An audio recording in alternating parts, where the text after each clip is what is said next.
Hi, I'm Don Victory, the founder of Energy Mentors, and I'm here with Team Belrose Energy Company, who took the prize for Distinguished Design Next Generation, $7,000 cash, in Energy Mentors' inaugural International College Design Competition, Power the Community, where students were challenged to reimagine the energy infrastructure for a new community of 2,000 families, affordable on the combined salaries of a nurse and a school teacher. So to reimagine that energy infrastructure.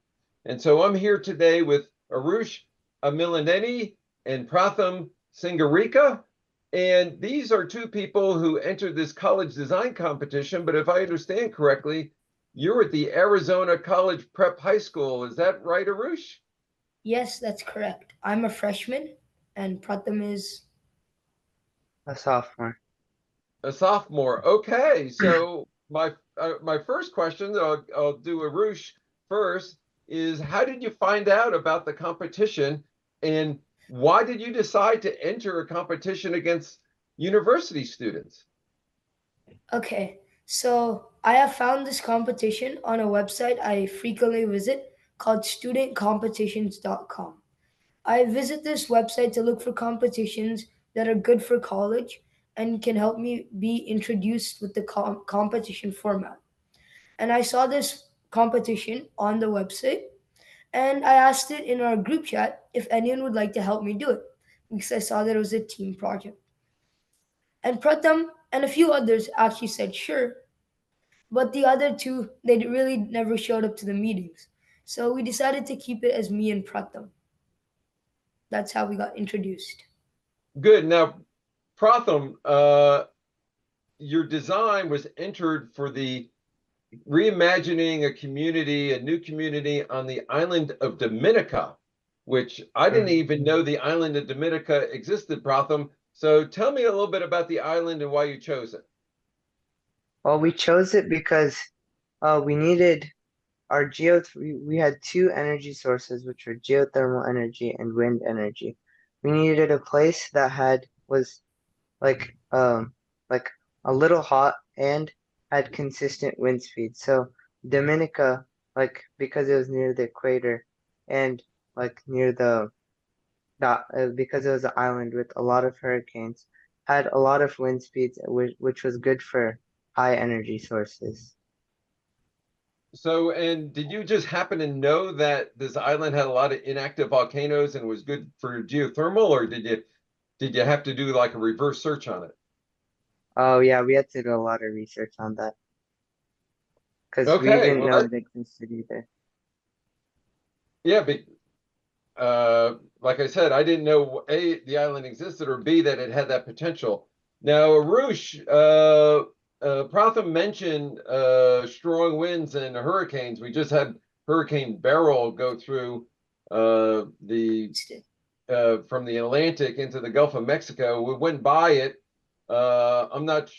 I think Dominica was a little bit north of the track, but one of Yeah. the things that your design concerned itself with was building hurricane-resistant residences. So tell me a little bit about your approach. Okay, so our goal was to be hurricane resistant, but if we built a bunch of walls, that wouldn't really be cost friendly and that wouldn't be really good for the consumers. So Dominica is not a rich country. Its average GDP is just $7,000 per capita. That's not very good. So our goal was to keep it cheaper. So rather than building walls, which would in a way actually be inefficient, they would be broken really easily, we decided to incorporate this hurricane safety mechanism into the house itself. So our first defense against hurricanes were we our houses were made out of ICF concrete. This is one of the most strong concrete, but it's also relatively cheap, slightly more than normal concrete, but it's worth it. It's really strong. And on top of that, to keep the people safe, we included a basement. This basement would be in the ground, so the hurricane doesn't do much damage to the people. Even if the house is lost, the people will survive. And to keep our community safe and to make sure it doesn't flood, we have various drainage sources and rainwater storage systems. If you look at our actual community, you can find that they're in all four corners as well as in the center. So by adding these defenses, we made it almost hurricane proof. And Well, to keep well, one more thing, to keep our energy safe, our geothermal energy plant, it's all underground, so it's relatively safe from hurricanes. And for our wind, like you told us, you actually helped us on this. You suggested using hurricane resistant wind turbines, and we found the ones that they did use in Florida, and we actually implemented those. So those are relatively safe, and they're also easier to replace. And all our water pipes and our energy lines are all buried almost 2 meters underground, so nothing will happen to them. now I do have to clarify, how did I help you? That was because you both had the initiative to come to our office open hours. So any student participating in the competition could show up. You and Pratham showed up and you asked questions and you shared part of your design. It also has to be mentioned that I am not a judge, so I was just a pure mentor in this. So let me now go back to Pratham. What connected you most about the challenge of this design? What kind of resonated with you, Pratham? Well, first of all, I really appreciate meeting everyone involved in this project, you and all the judges. I also kept in mind that the more I would work on this project, the better results I would I would receive. Overall, the challenge was like a significant learning process and helped establish like a lot of skills to be used like to like better help the community. Well, good. And did you and Aarush break down the work a certain way, or did you both work on it together? For example, Uh, either the geothermal part of the design or the wind part of the design. Were you involved in that? Yeah, so we broke it up. So he did the geothermal design and researched on how, like, which geothermal designs, like a vertical loop system or horizontal loop system. And I did the calculations for a wind energy system. and Like, to Okay, so tell elaborate me. what Pratham said, okay, wait, you Oh, can go continue, ahead, Mr.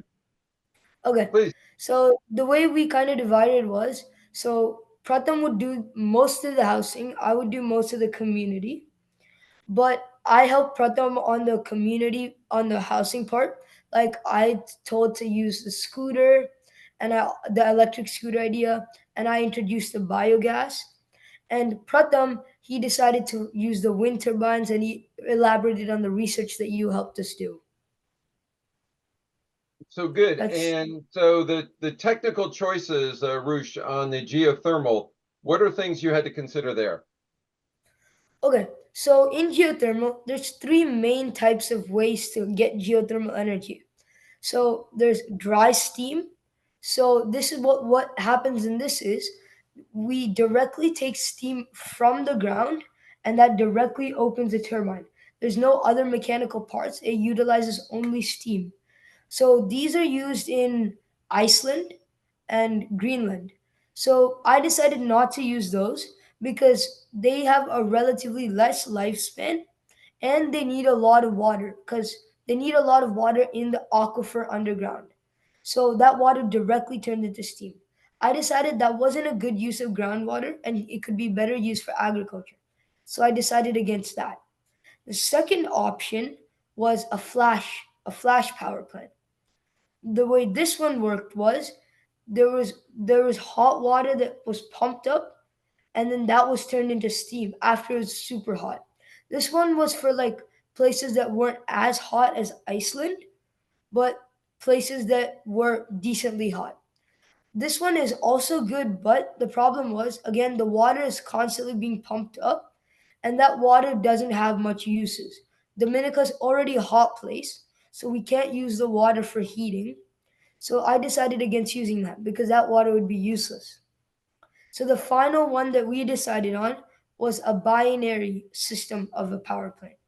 The way this one works is the water is pumped up, but then it's recycled back into the aquifer. And when the water is fully pumped up, it comes into contact with a different pipe and it heats up the water in that. That water then goes through the turbine, cools back down, and again touches this. This one uses the least amount of water and it also has the highest efficiency and it also has the highest energy life. So we decided to use the binary power plant. So good. And Pratham, can you tell me a little bit about the wind design? Yeah, so we to keep the wind design safe, like we kept it near the shore, so there wasn't like when there's hurricanes, a lot of trees fall, and if we kept it near like in the forest area because there's a lot of forests in Dominica, and like it's a vast like area of forest. So if we kept it near the ocean, there wouldn't be as much as much damage to the wind turbine. So it works by wind turning the turbines, and there's copper wires, copper coils in the turbine, and as the turbine turns, it generates electricity in the coils, and it's gonna send it to a transmission station and send it to the houses, So our good. community. So Aarush, I believe in the video you submitted, you said that the electricity that you project to produce with the renewables, the geothermal and the wind would be less than the current electricity cost, which is Yeah, now, I assume, coming from more like diesel generators or liquid fuels. yeah. So how So much is the savings? okay, so around the current energy price, like for us at least, it's around 20 cents per kilowatt. But the energy that we produce, well, without adding the extra profit factor, the raw energy itself, it'll only cost 4 cents. We calculated this by putting in how much it costs to run it and the initial building costs over its lifespan. So by calculating that, we figure out that it's 4 cents per kilowatt. This is way cheaper and it'll be really helpful in the long run. And it's better for the environment too. So cool. So Pratham, what are you most proud of with this design? What I'm most proud about is the blueprints, and because it took a lot of time, and I had to dedicate like a lot of time on them, and it came up pretty good because of the amount of corrections I did on them. I'm also proud to like get a winning place in this competition. Yeah, you're talking about the design. One of the judges commented to me that looking at your design, it was just like looking at Sim City. So it must have been pretty good. Um, yeah, I think it's pretty bodacious. You mentioned, uh, you know, submitting a design. So here you have a freshman and sophomore in high school going up against university students. So Aarush, were you a little intimidated by that? It didn't seem to slow you down. So why did you take that on? Uh, well, for me, if I kind of my mantra is if I believe I'm halfway there, so I tried to give it my best, and my goal was to win. And I think I put as much, I did the best that I could, and I hoped I would win. So that's why I did it. Well, yeah, it's pretty good. I mean, the judges were like, "Oh, this is a pretty good design," and then it kind of registered with them, "Hey, this is high school kids, so they're punching above their weight." Pratham, what would you advise to?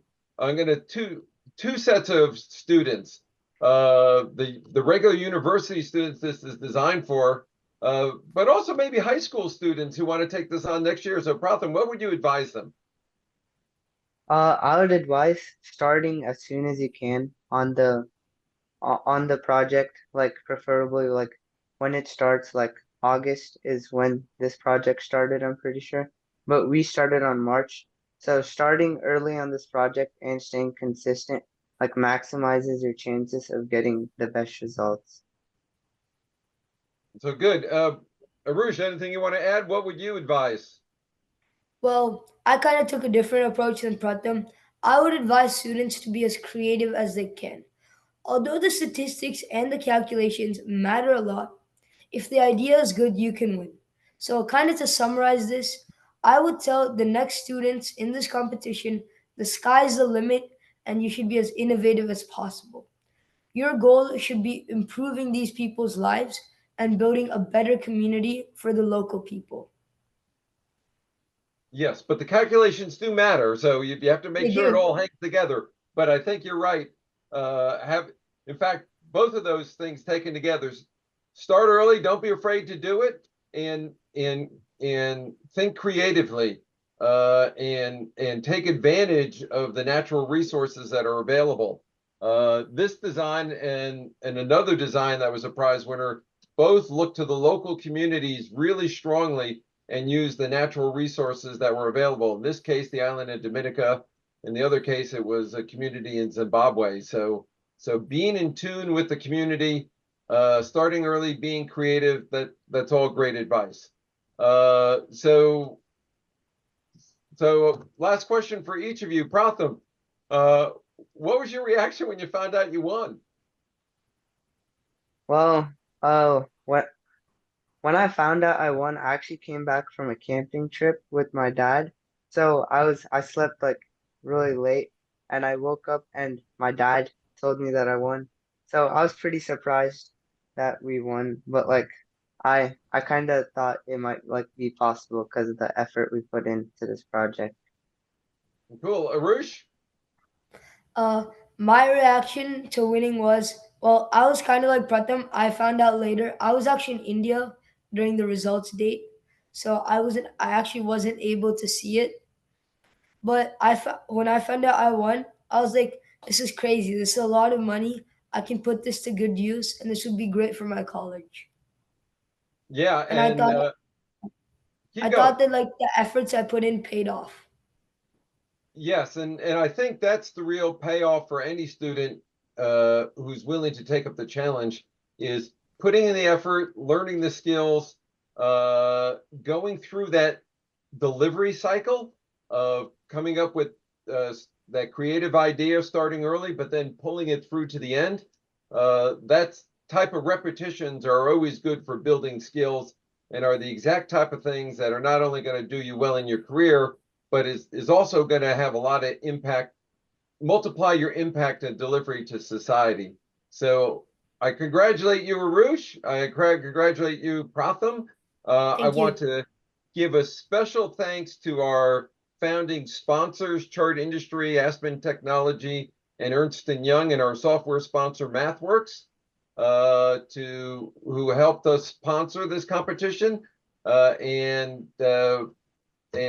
once again, congratulations. And I'll give you Yes, each the thank you. last comment if you'd like to make one. Aarush? Uh, Thank you so much for letting us win this competition, and I hope you continue this competition in the future. Good. And I didn't let you win. You had to earn it, and the independent judges made sure you delivered. So let's be clear on that. Okay. Pratham, you? I think it would just be the same as ours. Okay, then. So congratulations. Uh, Good luck with the rest of your high school.